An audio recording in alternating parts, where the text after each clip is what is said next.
बता रही थी कि एक्साइटेशन कैसे होती है। एक्साइटेशन कैसे होती है कि यहाँ पे कोई न्यूरोट्रांसमीटर आया, जैसे ग्लूटामेट जो एक्साइटेटरी है, उसने क्या किया, सोडियम चैनल्स की परमीन ओपन करा दिया, उसकी वजह से सोडियम बहुत ज़्यादा अंदर आ गया। सोडियम जब अंदर आ जाएगा तो अंदर वाला पॉजिटिव हो जाएगा, ठीक है। -65 से -45 इसका पोटेंशियल हो गया, ठीक है। अब ये जो माइनस कितना इंक्रीज कितना हुआ है, -65 में से -45 निकाल दे, मतलब ये माइनस वाला साइन छोड़ के 65 में से 45 निकाल तो हमारे पास 20 आया। हमारे पास कितना इंक्रीज हुआ है, एक्साइटेशन की वजह से कितना इंक्रीज हुआ है, 20 इंक्रीज हुआ है, 20 millivolt plus 20 millivolt, ठीक है। इस प्लस 20 मिली वोल्ट को हम कहते हैं EPSP, excitatory post synaptic potential. मतलब अगर प्लस 20 मिलीवॉट इंक्रीज हो जाए, पोटेंशियल में चेंज आ जाए, तो उसकी वजह से नेक्स्ट में एक्साइटेशन हो सकती है। इसको हम कहते हैं EPSP, excitatory post synaptic potential, मतलब अगले वाले को जो एक्साइट कर सके। अब हम बात करते हैं कि ये तो हमने एक थ्योरेटिकली बताई हुई है कि एक न्यूरॉन आया, उसने आगे वाले को कर दिया एक्साइट, लेकिन असल में ऐसा नहीं होता। असल में होता है कि ये जो -65 से -45 करने के लिए एक नहीं चेंज कर सकता, बहुत सारे इकट्ठे मिलके चेंज करते हैं, और इकट्ठे मिलके चेंज करते हैं तो फिर होता है। हमें एटलीस्ट 40 to 80 टर्मिनल्स चाहिए होती है ये कॉज करने के लिए, ठीक है। +20 का चेंज लाने के लिए हमें एटलीस्ट 40 to 20 चाहिए होते हैं उस टर्मिनल्स, ताकि वो आगे वाले को कर सकें। अब ये टर्मिनल्स हम कैसे कर सकते हैं कि या तो सेम टाइम पे आए या समेशन के प्रोसेस से करते हैं। समेशन का प्रोसेस क्या होता है, समेशन का प्रोसेस हम कहते हैं या तो ये जो टर्मिनल्स है ना, प्री सिनेप्टिक टर्मिनल, इनके नंबर को इंक्रीज कर दें या ये बहुत ज़्यादा आ जाए, ठीक है, उसको हम कहते हैं स्पेशल समेशन। या दूसरी कंडीशन हो सकती है कि ये जो एक ही है लेकिन ये बार बार फायर कर रहा है, रैपिड फायर कर रहा है, बार बार फायर कर रहा है, इसकी फ्रीक्वेंसी बार बार फायर करने का मतलब है कि इसकी फ्रीक्वेंसी इंक्रीज हुई है। अगर तो फ्रीक्वेंसी इंक्रीज हुई है तो उसको हम कहते हैं टेम्पोरल समेशन, ठीक है। एक स्पेशल समेशन होता है और एक टेम्पोरल समेशन होता है। टेम्पोरल स्पेशल में हमने नंबर ऑफ प्रीसिनेप्टिक टर्मिनल या नंबर ऑफ फाइबर्स को इंक्रीज कर देना है, लेकिन जब टेम्पोरल में हमने क्या करना है कि हमने इसकी फ्रीक्वेंसी को इंक्रीज कर देना है। मतलब फ्रीक्वेंसी का मतलब है हमारे पास एक ही, लेकिन वो एक ही बार बार डिस्चार्ज कर जा रहा है। ये एग्जांपल इस तरह ले लें कि हमने कोई दरवाज़ा हम किसी के घर गए हैं, तो हमने दरवाज़ा अगर 4-5 बंदे मिल के दरवाज़ा खटकाएंगे तो दरवाजे नॉक करेंगे तो उसकी आवाज़ ज़्यादा आएगी, तो अंदर वाला फ़ौरन दरवाज़ा खोल देगा। लेकिन अगर एक है हमारे पास, हम एक हैं अकेले, दरवाज़ा नॉक करें फिर इतनी आवाज़ नहीं आएगी, लेकिन हम बार बार गुस्से में कर ही जाएंगे तो फिर अगले अंदर वाला खोल देगा, ठीक है ना। ये इस तरह इसकी एग्जांपल है।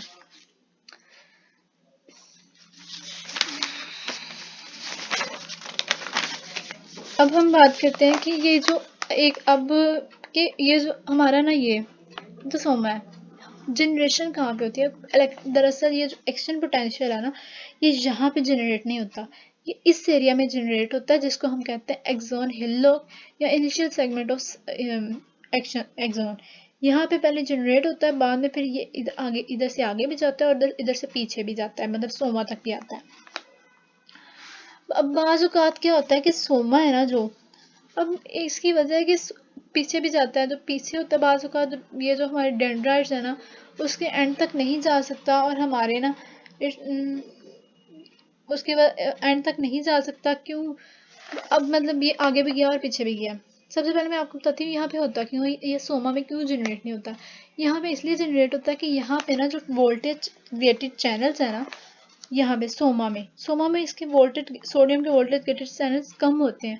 उसकी वजह से अगर आगे पोटेंशियल यहाँ पे खोल भी जाए तो इतनी परमीबिलिटी नहीं होती कि उसकी एक्साइटेबिलिटी वहाँ पे एक्शन पोटेंशियल जनरेट कर सके। लेकिन यहाँ पे ना सोडियम गेटेड चैनल्स बहुत ज़्यादा होते हैं, वोल्टेज गेटेड सोडियम चैनल्स बहुत ज़्यादा होते हैं। उसकी वजह से जब यहाँ आते हैं तो यहाँ पे परमीबिलिटी ज़्यादा हो जाती है और एक्साइटेबल हो जाते हैं, एक्शन पोटेंशियल जनरेट हो जाता है। अब यहाँ पे एक्शन पोटेंशियल जनरेट हो गया, ये आगे एक्सॉन की तरफ भी जाएगा और पीछे सोमा में भी जाएगा। अब ये सोमा में जाता है ना, तो ये ये सारे हमारे जो डेंड्राइट्स थे उसमें भी जाता है, लेकिन बाज डेंड्राइट्स में ये नहीं जाता। क्यों नहीं जाता? क्योंकि जो हमारे डेंड्राइट्स है ना, वही वजह है कि उसमें वोल्टेज गेजेस सोडियम चैनल्स कम होते हैं, तो वहाँ पे डाई आउट हो जाता है। ठीक है, एक्शन पोटेंशियल वहाँ तक नहीं पहुँच पाता। अब मैं बता रही थी कि यहाँ पे जनरेट करता है, और यहाँ पे हमारे पास सोडियम पोटेशियम चैनल्स ज़्यादा होते हैं, यहाँ पे कम होते हैं। इसकी यहाँ पे ज़्यादा होते हैं ना, इसकी वजह से जो हमें इंक्रीज़ करना पड़ता है ना, -65 से सिर्फ -45 का इंक्रीज़ करना पड़ता है। मतलब इसके जो EPSP है ना, सिर्फ हमें +20 का चेंज लाना पड़ता है और हमारा एक्शन पोटेंशियल जनरेट हो जाता है।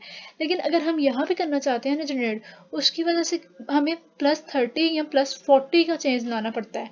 जो हमारा +40 या +30, मतलब ये -65 से +30 या +40 इंक्रीज करेंगे तब हमारा होगा। यहाँ यहाँ की निस्बत हमें डबल यहाँ पे एफर्ट्स लगानी पड़ेंगी। ठीक, अब हम देखते हैं इनहिबिशन कैसे कॉज होती है। इनहिबिशन एक्साइटेशन कॉज हुई थी सोडियम की वजह से। इनहिबिशन हमें याद रखना है क्लोराइड और पोटाशियम की वजह से होती है। यहाँ पे ये हमारे पास एक प्री सिनेप्टिक, ये हमने हाइपोथेटिकल बताया हुआ, इसलिए एक है, वरना एक तो करता नहीं है, बहुत ज़्यादा करते हैं ना, 40 to 80। ठीक है, हमारा यहाँ पे इनहिबिटरी ट्रांसमीटर आ गया। फॉर एग्जांपल हमारे यहाँ पे गैबा आ गया। गैबा ने क्या किया, सोडियम, हमने इसने दो चैनल्स को ओपन करा दिए, क्लोराइड चैनल्स को और पोटाशियम चैनल्स को। क्लोराइड चैनल्स को ओपन कराएगा तो क्लोराइड बाहर ज़्यादा थे तो वो अंदर आने लग जाते हैं। जो पोटाशियम को ओपन कराएगा तो पोटाशियम अंदर ज़्यादा थे तो पोटाशियम बाहर जाने लग जाते हैं। अब जब क्लोराइड अंदर आएंगे तो उसकी वजह से क्या होगा, -60, हमारा 65 था ना, -65 से हमारा चेंज हो जाएगा माइनस, मतलब हमारा मोर नेगेटिव हो जाएगा। मोर नेगेटिव हो गया, ये जो पोटाशियम जाता है ना, इसकी वजह से और मोर नेगेटिव हो जाता है। और इस सोडियम क्लोराइड इनफ्लक्स और पोटाशियम की इफ्लक्स की वजह से हमारा जो डिक्रीज इन आता है ना, -65 से -70 हो जाता है अंदर सोमा में पोटेंशियल। ठीक है, अब इसमें डिफरेंस कितना आया, -65 में से -70 निकालें, मतलब -7, तो ये कितना डिक्रीज हुआ है, ये हमारे पास -5 मिली वोल्ट डिक्रीज हुआ है। ठीक है, तो इस -5 मिली वोल्ट को हम कहते हैं हमारा IPSP, मतलब इनहिबिटरी पोस्ट सिनेप्टिक पोटेंशियल। मतलब अगर -5 MP कम हो जाए ना, -5 मिली वोल्ट कम हो जाए -65 में से, तो फिर क्या होता है कि हमारा आगे वाला न्यूरॉन है वो इनहिबिट हो जाता है। अब हम बात करते हैं प्री सिनेप्टिक इनहिबिशन की। अगला टॉपिक है pre synaptic inhibition. Pre synaptic inhibition क्या होता है कि ये तो हमारा पोस्ट वाला था, ये हमारे प्री सिनेप्टिक टर्मिनल है ना, ये पोस्ट सिनेप्टिक टर्मिनल है ना। हमने नॉर्मली अभी यही पढ़ा कि पोस्ट सिनेप्टिक इनहिबिशन या वो होती है एक्साइटेशन।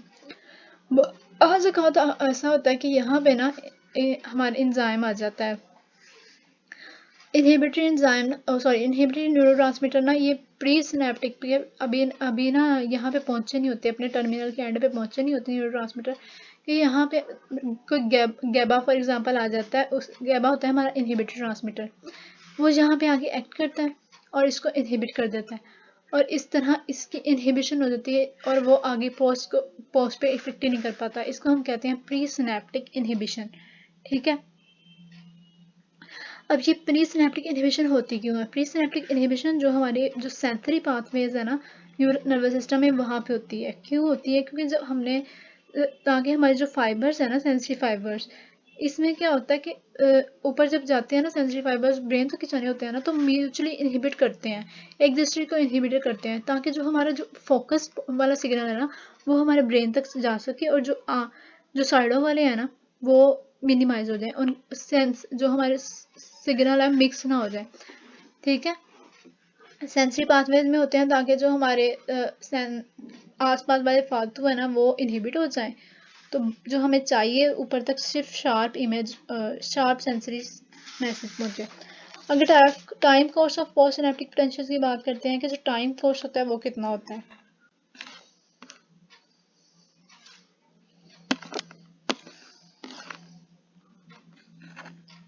टाइम कोर्स की हम बात करें तो ये जो जब एक एक्साइटेड या हमारा ना ये क्या होता है परमिएबल हो जाता है ना, एक आया प्री सिनेप्टिक ने दूसरे को कर दिया, तो उसकी जो परमिएबिलिटी है ना, सोडियम की मतलब हमने कहा था कि आया तो वो सोडियम की परमिएबिलिटी को इंक्रीज करा, सोडियम चैनल्स को ओपन करा देता है।